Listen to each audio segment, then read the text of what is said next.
السلام علیکم ورحمۃ اللہ وبرکاتہ۔ میرے تمام یوٹیوب ویور، امید کرتا ہوں آپ سب خیر و عافیت کے ساتھ ہوں گے۔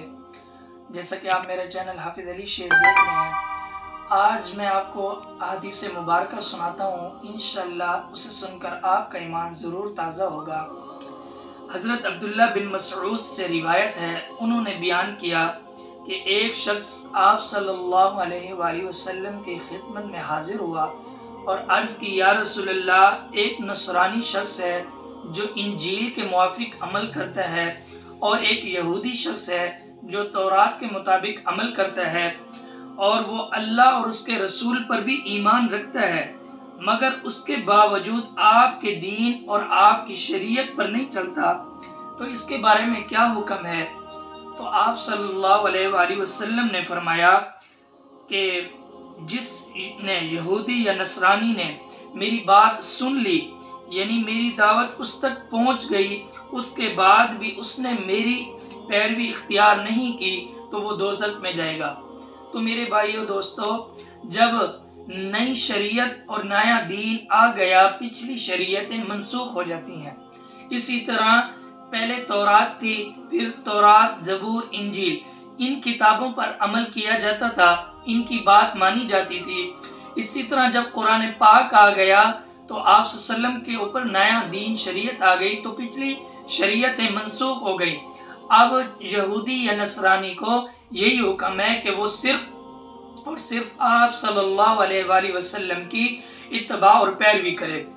اسی زمرے میں آپ کو ایک آیت سناتا ہوں۔ اللہ تعالیٰ قرآن میں فرماتے ہیں، قُلْ إِن كُنتُمْ تُحِبُّونَ اللَّهَ فَاتَّبِعُونِي يُحْبِبُكُمُ اللَّهُ وَيَغْفِرْ لَكُمْ ذُنُوبَكُمْ وَاللَّهُ غَفُورٌ رَحِيمٌ۔ اس کا ترجمہ سنیے کہ اللہ پاک قرآن میں کیا ارشاد فرما رہے ہیں۔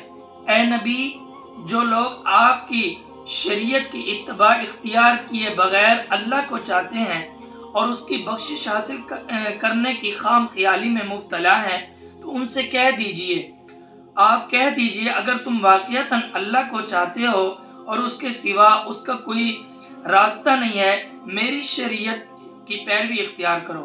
اگر ایسا کرو گے تو اللہ تم سے محبت کرے گا اور تمہارے گناہ بھی بخش دے گا، اور اگر تم میری پیروی اختیار نہیں کرو گے تو اللہ کی محبت اور اس کی مغفرت کے تم مستحق نہیں ہو۔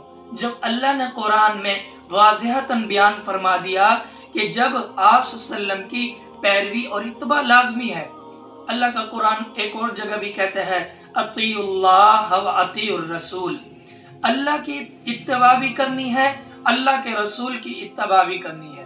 اگر ہم کہیں کہ ہم اللہ کے رسول کی نہیں مانتے، ہم ایسے ہی اللہ کے پاس نہیں جا سکتے، ہمارا کوئی بھی عمل قابل قبول نہیں ہو سکتا، کیونکہ آپ صلی اللہ علیہ وسلم کی اتباع ہمارے لیے ضروری ہے۔ تو میرے بھائیوں، آپ صلی اللہ علیہ وسلم کے بتائے ہوئے طریقے، آپ صلی اللہ علیہ وسلم نے جو احادیث مبارکہ میں ہمیں جتنے بھی اعمال بتائے، زندگی میں رہنے کے، رہن سہن، دوسروں کے حقوق، جو کچھ بھی آپ صلی اللہ علیہ وسلم نے بتایا، ہمیں آپ صلی اللہ علیہ وسلم کی حکموں کی اتباع کرنی ہے۔